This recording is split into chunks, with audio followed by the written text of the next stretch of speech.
I'd like to welcome Matt Ruttley to our meeting tonight. And I first met Matt a couple of years ago at the U.S. Mexna convention in Scottsdale for collectors of Mexican coins.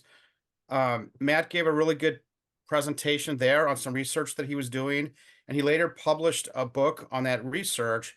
And I believe Federico may have been involved in some way in the research or validating some of Matt's research. So we're delighted to have you here, Matt. And he's in New Jersey, so he's East Coast time right now. So thanks for staying up late for us, Matt.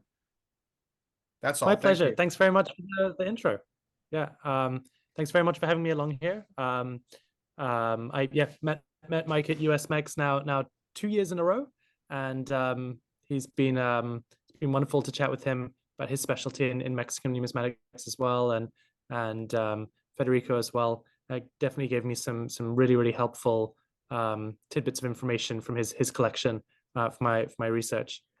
Yeah, came through. Yep. Okay. Fantastic. So this is about 10 years worth of original research that I compiled from the ANS in New York, the American Numismatic Society.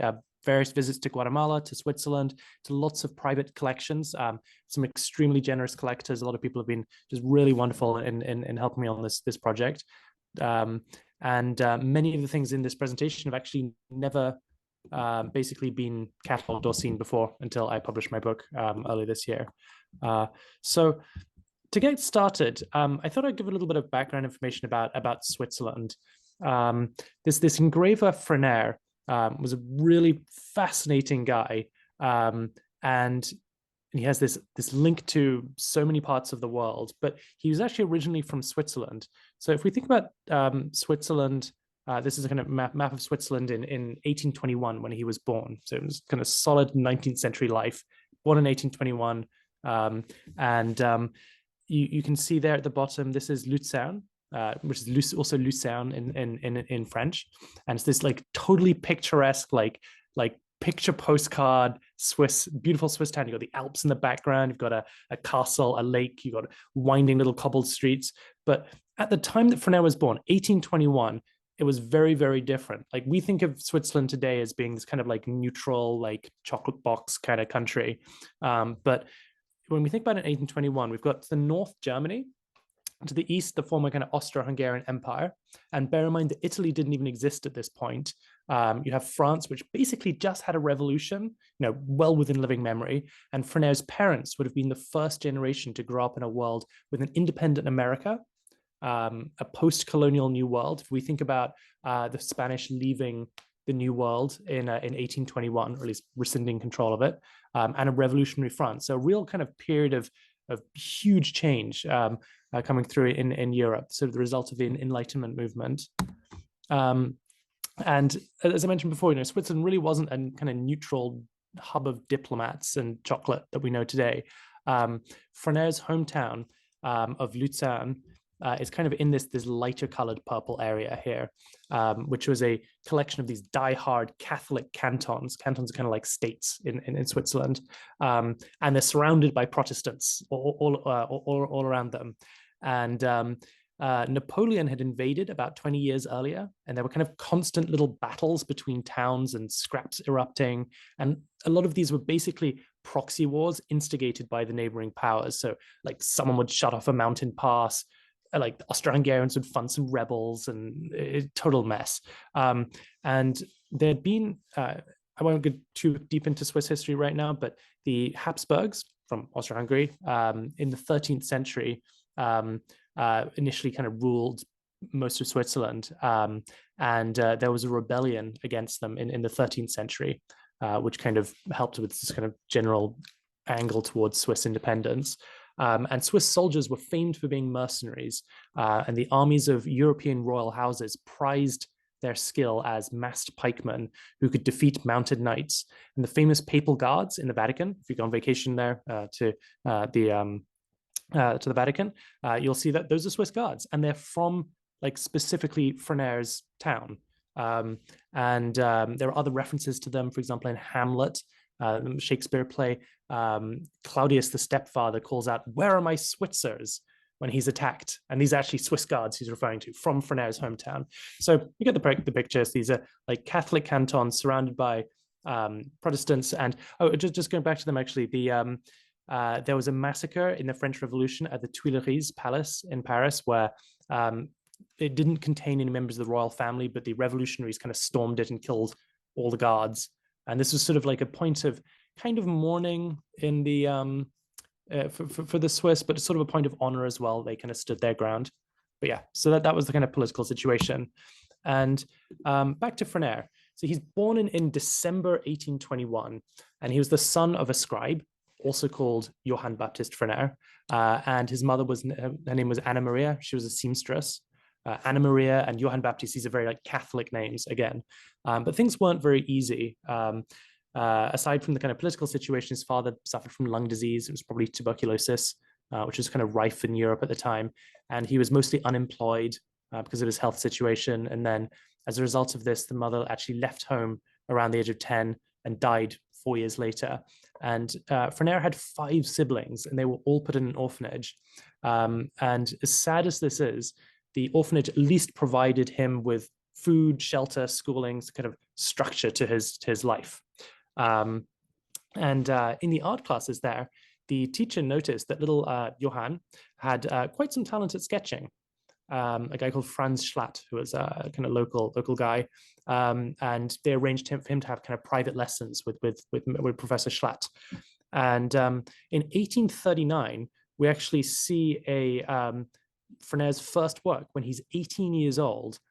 So the Jesuit church, which is just kind of to the right-hand side of this picture, was being used as a theater, which kind of annoyed the clergyman there. So they built a new theater, which is right in the center of this image. And Frener was asked to contribute some pictures of famous playwrights.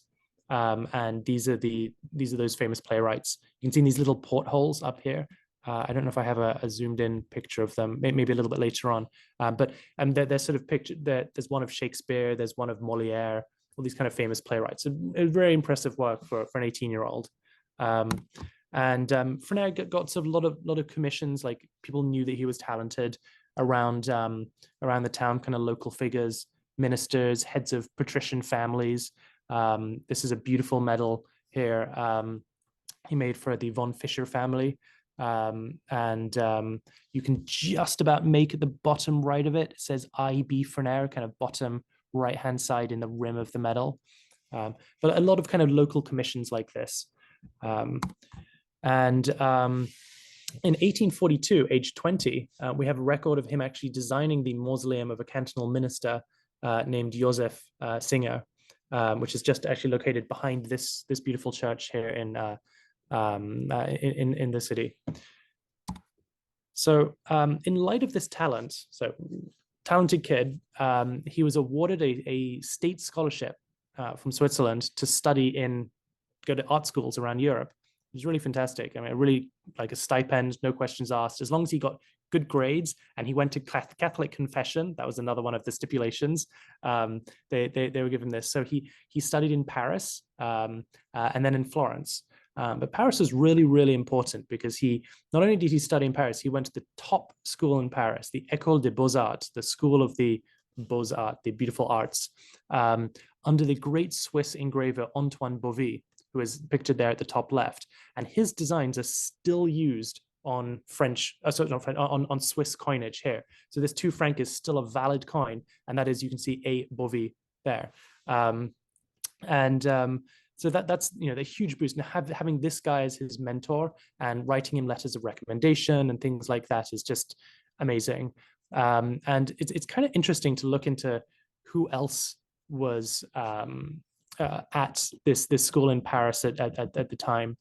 We have another guy called James Pradier, who made this fountain here at the bottom right. And he studied on a guy called Dominique Ingres, who was a very famous painter, and who studied underneath a guy called Jacques-Louis David, who did this painting at the bottom, at the center. And you get this huge tradition of like classical painting and sculpture as you kind of go up the sort of genealogy of which professors taught which professors. And Frener was really learning from the best there. So he has a great time in Paris, and then goes to Florence afterwards. And this is all these studies. Not only, I mean, it's an amazing opportunity, but also in Lucerne there was a war going on at the time, I think called the Sonderbund War, and Frener would have probably been recruited into that had he not been kind of studying in Paris at the time.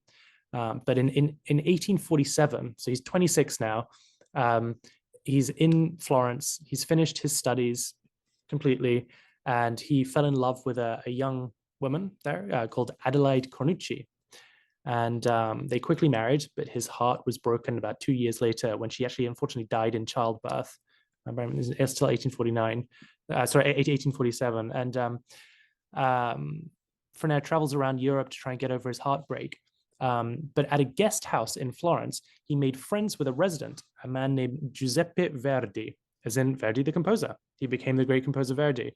And Frener created a beautiful medal for Verdi, which is the first depiction we have of the composer, 1850 here. And you can see in classic, what we learn as being kind of like a classic Frener style, he loves these tiny microscopic engravings. So this scroll here is actually a list of all of Verdi's operas to date to 1850. It's like the amount of engraving this guy was doing. And there's also stuff in here as well. And a really, really beautiful piece.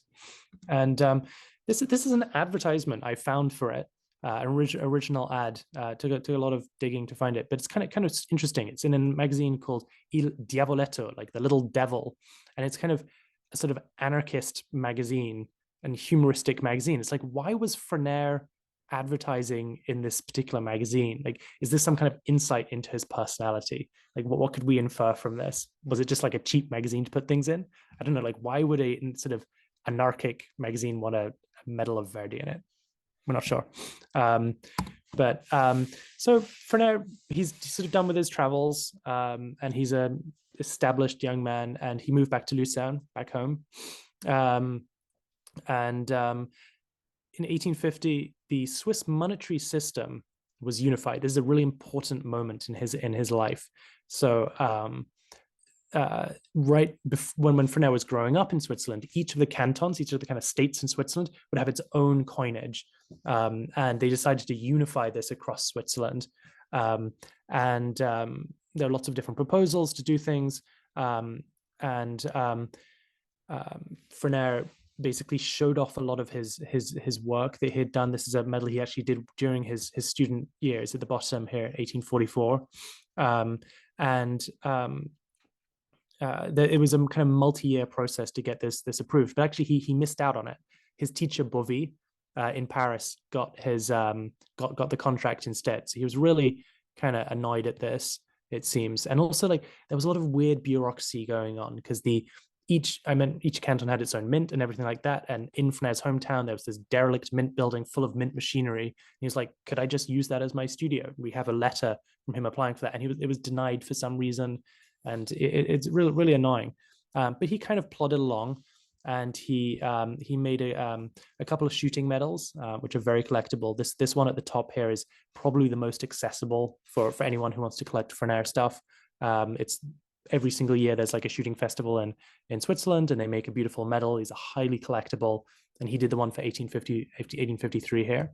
There are lots of different interesting varieties and restrikes that I mentioned in my book as well. This is some other medals that he did for people. This is a beautiful one at the bottom left of the dying line. This represents these Swiss guards at the Tuileries Palace in Paris. And this one, the main one that's pictured here, is for the entrance of the canton of Bern into the Union, and this kind of new Swiss Confederation. And we kind of come to a very decisive point in Frener's life. So Frener is exhibiting a lot of his stuff. This is an original kind of pamphlet, or facsimile of the pamphlet, and we can see his 1853 medal there, just kind of on the right. And he's also he exhibited his medals at the Great Exhibition in Crystal Palace in London as well. And at the same time, we're not quite sure exactly how the connection was made, but a commission, they had a lot of kind of visiting dignitaries from various places seeing these exhibitions, especially this one in London. And a visiting commission from Guatemala happened to be there. And they were looking for some kind of ad hoc contractor to engrave dies for their mint. We assume that that's how this connection was made. And there are a few other little references here and there that sort of people who knew him and knew a little bit about his work, which was kind of being published around Europe at the time. They managed to get in touch with him and offered him this position. Does he want to go to Guatemala? And given his sort of heartbreak from his wife who passed away, the turmoil in Europe, his rejection from making the unified coinage of Switzerland, it was kind of a long shot, but like, why not? You know, it's kind of a ray of hope. So he took the job. And yeah, that's Europe there. We've got Switzerland, it's next to France, and that's Guatemala there in red. So, I mean, that's a mega journey for 1854.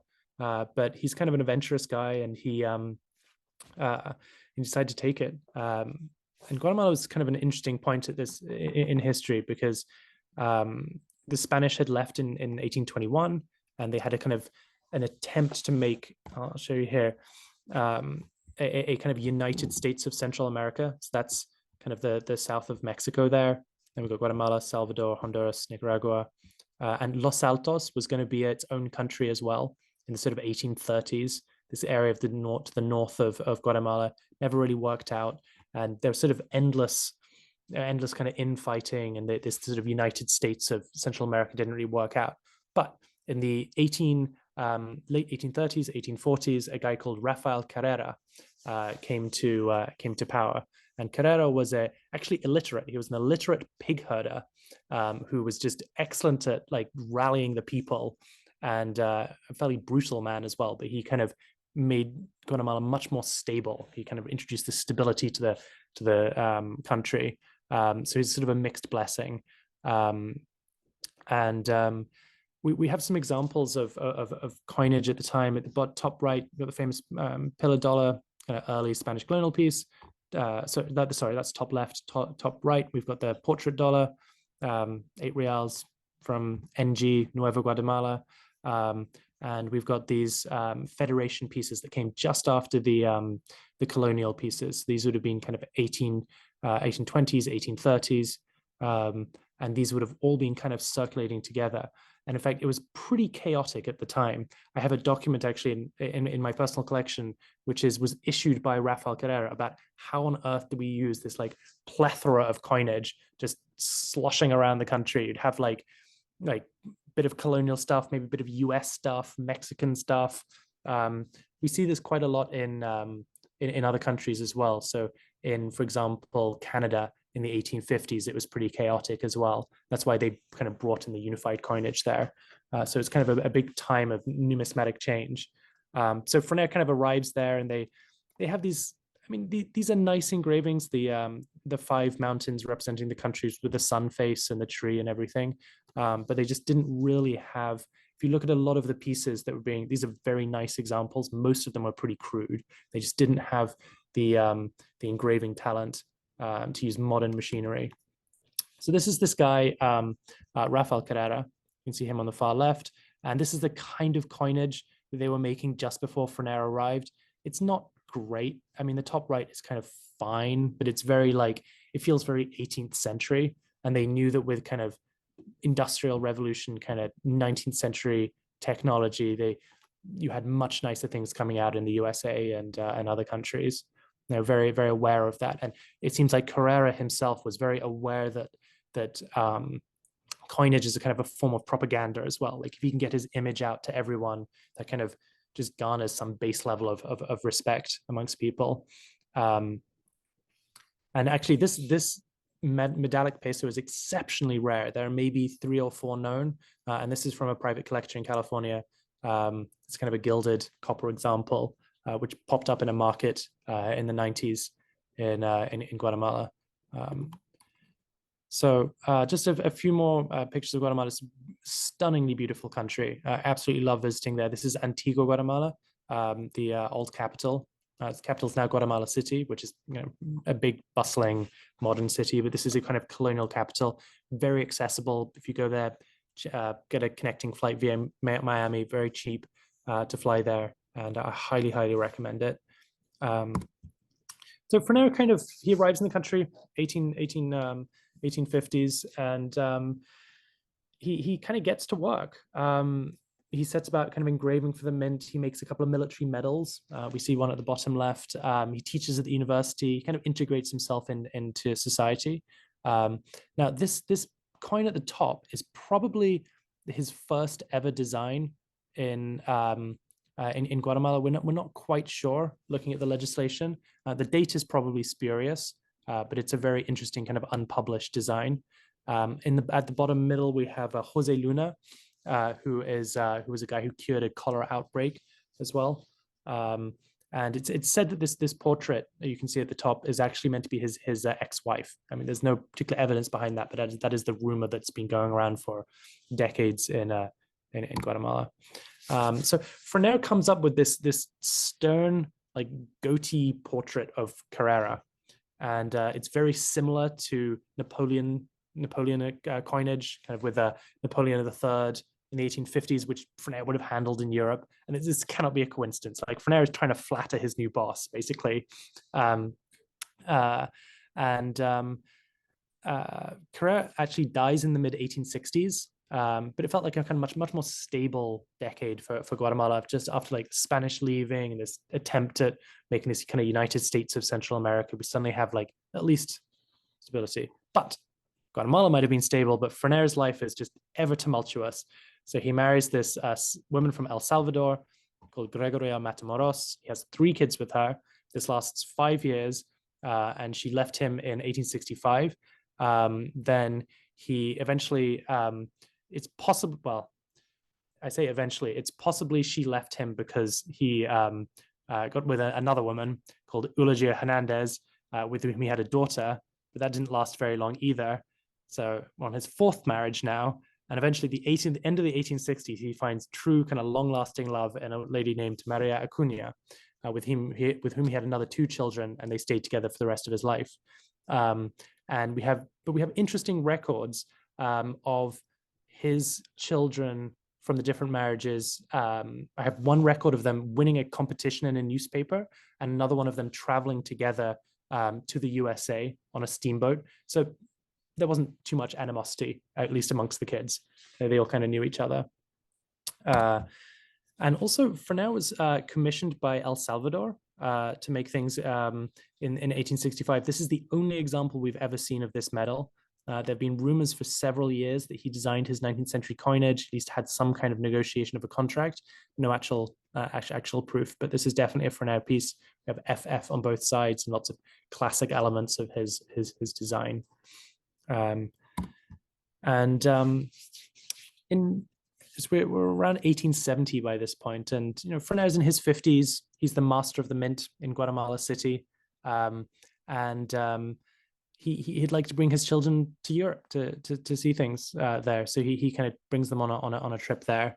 But all isn't really very peaceful in Guatemala.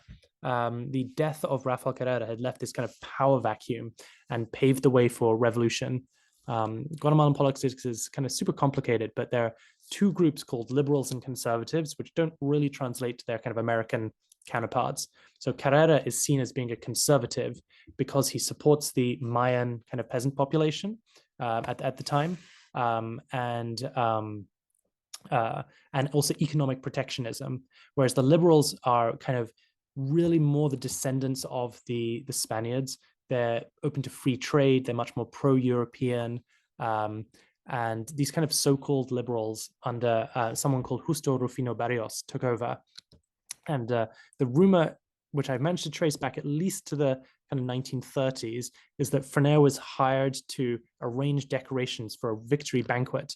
And he created a centerpiece for the banquet of laurel wreaths and crossed muskets, on top of which is the Quetzal bird, this bird of paradise, a symbol of national freedom. And we can actually see this design used to this day. So even if this story is kind of apocryphal, Frener would have been one of the first people to depict it at least, because he had to put it on coins and a lot of other things. And it's used to this day. This is modern, that's modern Guatemalan coinage. We can see that's former President Jimmy Morales and President Peña of Mexico with the Guatemalan flag in the background. It's still used to this day. That's Frener's kind of lasting contribution. And so this new era, we're 1871 now. Carrera is dead. Frener's in his 50s. He's fully established in Guatemala. He needs to come up with new coinage for this new government, this new quote unquote liberal government. And so he comes up with this sort of what a lot of people think is a seated liberty or like a seated numista. Actually, she's a seated Guatemala. She's actually Guatemala herself, a bit like a Britannia. She has this laurel wreath of victory around her head. She has the scales of justice. She has the broken chains of liberty. And all of Guatemala's main exports in a cornucopia, things like coquinal, which is kind of like a dye. And Frener loves doing this. He produces a lot of really intricate stuff down to a tiny 15 millimeter example of this, a half real, very affordable if you want to get an example on eBay in high grade, which also still contain his microscopic signature. Really, really, really fun to look at. And he produces this whole plethora of medals, including some really, really rare pieces. So during this kind of tumult in Guatemala, he applies to the US government for protection for Swiss citizens living in Guatemala, all, I don't know, 2 of them basically. And yeah, the US government wrote back to him under Ulysses S. Grant and said, yeah, sure, I guess technically we can give you some kind of diplomatic protection. And as a thank you for this, he made this incredibly rare medal of Ulysses S. Grant. And I've contacted both Ulysses S. Grant societies. They have never seen it, have no idea what it is, but I've seen 2 in private collections. I think it's 2 at least. And I have some better photos of it in my book. Super, super rare. It says, for the rights of the feebler around it, sort of not particularly good English from Frener. And it says, by the Swiss J.B. Frener in the exergue there. But super, super rare piece for US collectors. At the bottom left, we have a medal of Isabella. So finally in 1861, I think it was, the Spanish grudgingly accepted Guatemala's independence after having been kind of kicked out in the 1820s. And there is actually a gold example of this in a Spanish museum that I haven't been able to get a photo of, but it's a cool and very, very scarce piece. At the bottom right is a very interesting piece. This is a kind of semi-Masonic. There's a little set Masonic square hidden in there. Where is it? Just trying to spot it. Next to the date on the reverse, just to the left of it, there's a Masonic set square there. And this is a kind of strange medal made for Venezuela and Guatemala. And there are very few examples of it, but we know that Barrios was a Mason. We know that Bolivar was a Mason. We know that the president, I think his name was Guzman Blanco of Venezuela, was a Mason at the time. So it's some kind of Masonic diplomatic gift. I've handled a couple of them, and one sold at Stacks a little bit early this year. I unfortunately missed out on it, but super, super rare. Frener made some beautiful gold coinage. Above is the 5 peso and below is the 20 peso. This is also alleged to be a depiction of one of Frener's wives. Now, the really cool thing about this, well, maybe there are 2 cool things about this. The bottom one here, this 20 peso, is just one of the most ridiculously expensive coins ever for Central American stuff. And we're talking like 30,000 plus, if not 40,000 plus to obtain an example. And that's not even counting, I'll talk a little bit about his Honduran gold coinage in a bit, which gets even higher prices. But the really cool thing about this is if we focus on the reverse of the bottom coin, do you see there's a sword there with some kind of little squiggles in it? If we zoom in on that and read this backwards in this sword, it says post, P-O-S-T, going backwards, tenebras lux, which means in Latin, after darkness, light. Now, why did he put this in here? It's the motto of Geneva. And it's sort of an act of rebellion against the government. So we know there was some kind of beef basically between Frener and Barrios and some of the ministers in the government. But there are these kind of rumors that Frener was getting involved in various sort of secret societies there, and there is also this incident where I don't really have enough proof for it, but there's another set of rumors around him that he was implicated in a bomb plot against Barrios. At least a bomb went off when Barrios was kind of giving a speech in one of the central squares, and Frener was allegedly implicated in this and had to flee the country for the best part of a year, flee to Chile. Now, I have an old record of somebody who claims to have found his ticket to Chile, but I've never managed to confirm it, but it's a cool story.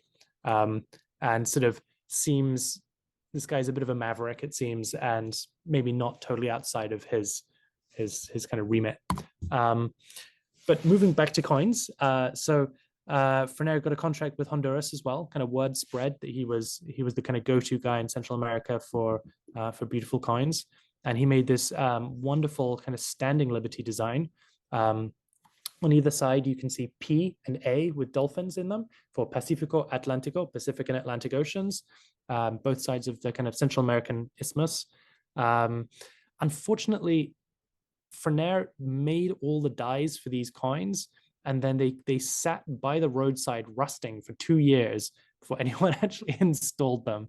And they just really weren't kind of kept very well. So most of them are going to look like this example, highly worn and like very badly struck at the bottom. So if you can find something that looks like the one above, you are in the money, because the people spend exorbitant amounts of cash on these, and these actually lasted. They kept restriking these coins well into the kind of teens. The 1914 is a known date, and even the gold pieces, the dies were reused until 1925.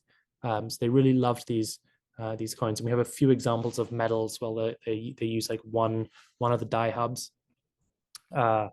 So we can also see Frener F, tiny little Frener F signature in the base of the kind of plinth. So this is his gold coinage, and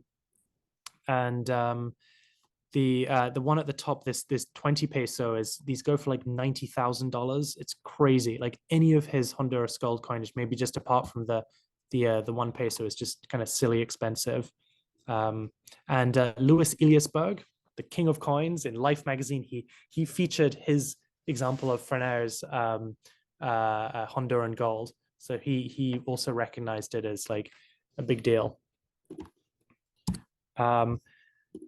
So we know that Frener didn't like the government, hence the kind of post-Tenebras lux inscription. And he was involved in this kind of weird society called the Sociedad Económica, which is kind of a group of intellectuals that was sort of a colonial era society, and it was kind of quasi-governmental, and they sort of sponsored a lot of people doing various deeds around Guatemala.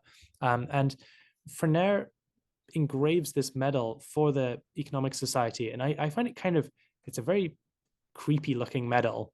I find it to be a little bit sort of satanic, almost like a Baphomet sculpture, but it's a very, very beautiful piece, I guess. And he makes this for the society. And just going back to his kind of beef with the government, General Barrios eventually died anyway in a border spat with El Salvador, and another minister who accused Frener of embezzlement allegedly was assassinated in one of the ports. So end of that. Frener is back in the game. So kind of moving onwards in Guatemalan history throughout the 19th century, there's the very important event in 1889. Frener is pretty ancient at this point. He would have been 68, which is pretty old in the 19th century. There's the International Exposition in Paris, which is where they unveiled the Eiffel Tower for the first time. And this is the Guatemalan Pavilion, which looks kind of distinctly Swiss. And Frener designed this beautiful medal here, which I've shown to some friends who are artists, and they say that if I show them all the medals I have, they always point out this one as having kind of beautiful flow. So we have Guatemala herself seated there, kind of like a front-on view of the peso that I showed before, where she's kind of sitting looking to the side. This is like looking to her at the front. And she's got a quetzal bird perched next to her and has Frener's classic kind of microscopic writing. So the Guatemalans did very well at the Paris Fair. A lot of people tried coffee for the first time there. There's some crazy stats about how many coffees they served in the pavilion. And I think lying around here, maybe I can show it a little later. I have one of the original pamphlets from the exhibition. It was really this amazing show of like all that Guatemala had to offer, all handicrafts and timber and coffee, and this very exotic nation for 19th century Parisians. But Frener died in Guatemala in 1892. He was 71 years old, and he had become very attached to Guatemala. When asked where he was from, it said that he responded, "Soy Suizo Guatemalteco," so I'm a Swiss Guatemalan. His grave is in the city cemetery, but the gravestone has been moved to a museum. And you can go and see it in the central Guatemala city. The Swiss Numismatic Review contacted his sister Nina in Switzerland and published a really nice obituary. And a guy called Leonard Forrer, who compiled the Dictionary of Medallists, translated the article into English, and it was actually read at the American Numismatic Society meeting in New York. Frener's memory is kind of, it feels largely forgotten. People who seek out sort of things like the origin of the flag of Guatemala or his coinage will definitely come across him. But in my research, I found that a lot of people are like, they're quite surprised about this, had this kind of Renaissance man there. I'll just cycle through a few more things that show his legacy. So these are, at the top left, this is a Honduran peso in 1922, still using his dyes before the lempiras came through in the 1930s. We've got the modern coinage of Guatemala using this this design. Then after his death, the Guatemalan government hired an engraver called Lagrange in Paris to make some dyes, which you can see at the bottom. Still basically just using Frener's designs. So why do I love Frener? What do I particularly like about him? I love the breadth of countries and variety in his coinage. Guatemala, Honduras, El Salvador, Switzerland, Italy. His ability to kind of overcome adversity. These beautifully detailed coins he produced with their microscopic messages and beautiful kind of unexpected illusions. The rarity of his medals is really interesting, and the kind of mystery of their inspiration. Like, these medals are so rare, he must have put so much work into them, but there's like 3 known, and it's like, that's an amazing work of art just to make 3 of them. And there are so many stunning medals and coins that I haven't even mentioned in this talk. It would take kind of hours for me to go through it, and I've put them all in the book, and there just keeps being new stuff cropping up. So this is a sort of bas-relief kind of frieze that was found in the medical facility in the center of Guatemala City, hidden behind a boarded up wall that a guy found for me, and it's by Frener. And we actually found some records as well of him designing it. So yeah, that's my talk. I wrote a book about it. Feel free to ping me if you're interested in a copy. It has a lot of stuff about Honduras and Guatemala. If you're ever interested in collecting these countries, has all of the original dyes for things, and ads and background information. Also sales records for all the rare pieces going way back into the 1920s. Yes, thank you very much for watching my talk. I hope you enjoyed it. Thank you very much, Matt. That was wonderful. Very informative. I'm happy to answer any questions that anyone might have. Which is, I was about to say. I have a question. Why are they so rare? Why were there only 3 made? What's the intent behind it? I just don't know. I mean, he must have put so much effort into these, unless he could just kind of whip one out in, one afternoon, which I highly doubt, because he's using a reduction machine presumably and things like that. And this is still 19th century technology. It's it's very frustrating actually, because some of his medals are just really, really, really nice, and it's like you kind of have to wait for one of the sort of 3 or 4 that are left to pop up. I think a lot of them were melted as well, because these big sort of silver hockey puck sized medals. But it's the most accessible one is going to be his 1853 shooting medal from Switzerland. That one, I think there's a couple on eBay right now. A few $100s you could get one, or just basically his coinage as well. His Guatemalan coinage is very accessible. So there's no records of mintages and that kind of thing? We know that 2,000 of the shooting medal were made, but no records for mintages in Guatemala for his medals. Michael? Thanks for a great talk. Really interesting about an engraver that I never had heard of, and obviously extremely talented. My question is about the manufacture of these. So he engraved these, as you mentioned, probably using a reducing machine of some sort. And then where were they struck? Were they struck in Central America on like a screw press kind of thing? Or Good question. Great question. So he imported this guy, Antoine Bovy, his teacher. His Antoine Bovy's brother made minting machines, and he imported a whole bunch of those into Guatemala. But when he first arrived there, those wouldn't have been functional. And we can actually prove, this is a very recent discovery. I just managed to slip into the book. If you give me 2 seconds, I'm just gonna get my my collection to show you. Or actually, even better, if I share my manuscript, it has it in there. 1 second. Here we go. You can see that. If we go to his medal of Jose Luna, and I'll zoom in a little bit for you guys. So this medal here is just when he had arrived. I mean, sort of, what's that?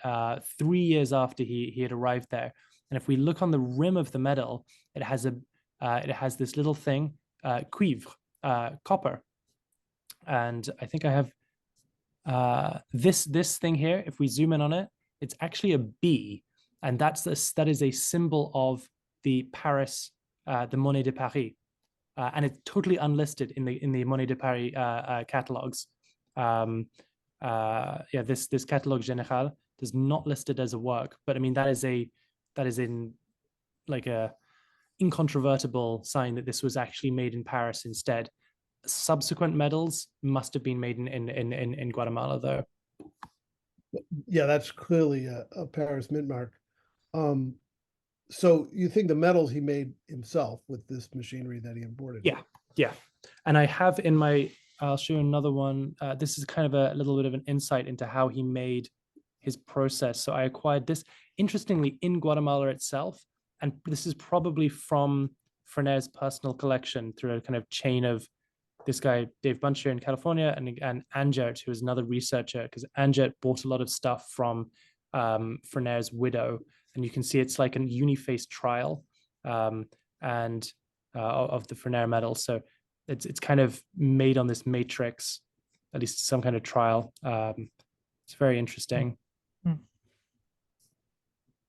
Thank you. Okay. Any other questions from Matt? Matthew, I have a question. So when he applied for diplomatic protection from the U.S., did he have to avail himself of that offer, or did he have to use it? Was he ever threatened and have to go Not to to the? Not to my knowledge. I have very few records around this. I'll bring up. I have a better picture of it. Medals. Here it is, the Ulysses S. Grant Medal. This is actually from a collector in Guatemala itself, and it's a really, really stunning piece. But yeah, I don't think he ever had to kind of call in the ironclad to come and get him out of there. Thank you. But we see it's very interesting to see foreign territory and circular of the 16th of June, 1871 or 71, and you can look up that that document. It's available online. There's a link to it on the state.gov page in the book. Just super, super rare. I have one sales record of it in 1996. Cool. What's the U.S. grant made of? I'm sorry? What is the U.S. grant medal made of? Is it copper? Silver. Cool. All right. So sales at ifobjects.com. Just send you an Yes. email and then work out the Yep. money and purchase. It's $65 if you want a copy. Yeah, Yep. happy to send you one. Absolutely. I have about 10 copies left. This is the book here. More I have a information. copy of it. It's very well made, Matt. Thank you. Oh, thanks very much. I have another question. Mike. Yeah, go ahead. You showed an off-centered piece that was engraved. Mhm. Can you talk about that? Yeah, it's a very interesting piece. It's kind of like I think it's some sort of mint sport. And it's Can you show the yeah, picture? I'll see if I can bring up the picture of it. Let's see. I'm not quite sure, but I'll show you a picture. So it's going to be in here, probably. Here we go. Like, is this a fake or fantasy? Like, possibly it says grabado y troquelado, like engraved and struck. Por él is by Frener on the 18th of August, 1893. That's after he died. That's after he died in Guatemala. So that's possibly spurious, unless it was done, in advance or something like that before he died. I mean, he died in 1892. It's very interesting. Yeah, It could be a fantasy piece. Yeah, very, very interesting. Perhaps that somebody complete deliberately window. stuck it off-centered just so they could engrave it like that, I guess. Yeah. Unless it was one of, I know his sons were employed at the mint, so it could have been kind of by one of them. It's very interesting. There's another kind of point of contention about Guatemalan numismatic material, which is that in the 1970s there was a big earthquake in Guatemala, and the old mint building kind of collapsed in this earthquake, and all the dies were sort of sitting around in the rubble, and basically no one paid any attention to them until someone realized, oh wait, these are coin dies, and they went and got all of those dies from and kind of sold them on the private market, and a lot of them found their way.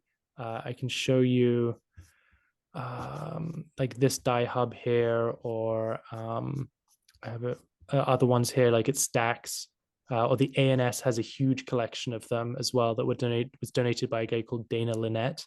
So there are a lot of kind of weird fakes and fantasies that have come out, which you have to be a little bit careful of. A lot of them are described in the book, but I don't know.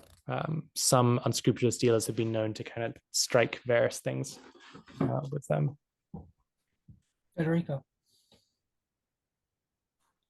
Thank you, Matt. Great talk. And I do have the book. I agree with Mike that the book is super well made and super very informative. I thought that, the book is very timely. Absolutely. Frener is a very interesting guy. By the way, Guatemala had a mint operating over many years from pre-independence to post-independence. Yes. And so there is a whole host of engravers and flyers that are very well known, that actually are not very well known. Guatemala is kind of the place where you go and you do great work, but nobody knows about it, I think. I just want to point out that Frener was born in, as you said, in 1821. That's the year of Guatemalan independence from the Spanish, which is kind of funny that then he became one of the big engravers. And that his personal crisis, started in 1847. That kind of was a little bit of a trigger to end up in Guatemala. That's when the Central American Federation dissolved.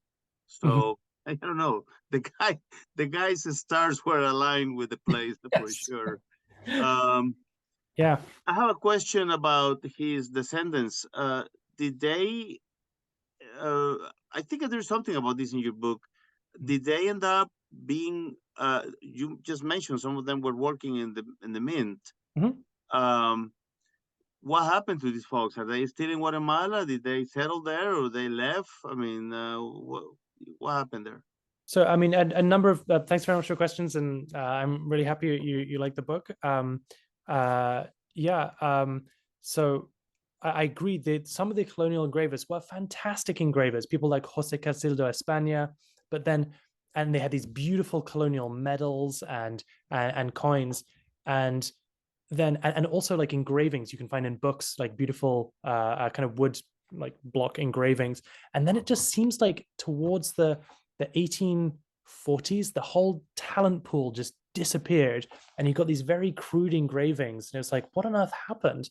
And there was a guy called Apolinario España.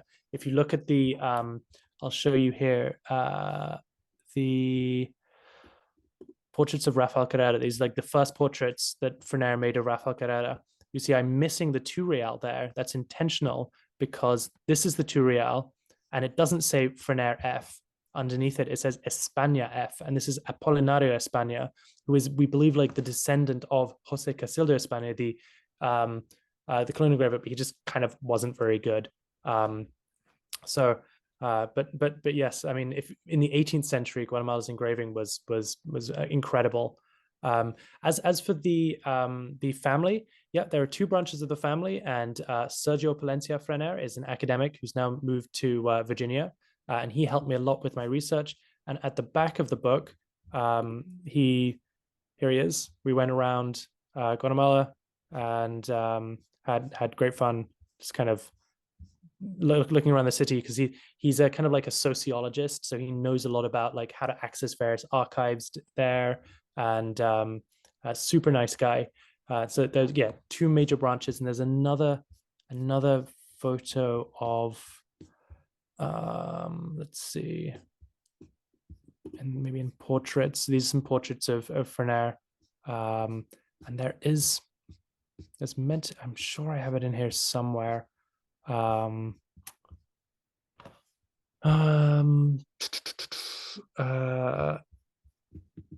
Frener family today, this chapter. Here we go. This is the other branch of the family, and there's me and Sergio again. So, and they're holding kind of a portrait of Frener, all like really nice, like very, very helpful with the research, and they all kind of knew that they had this ancestor before. And it's like, why do I have like a Swiss German surname, but I'm living in Guatemala? Really, really helpful.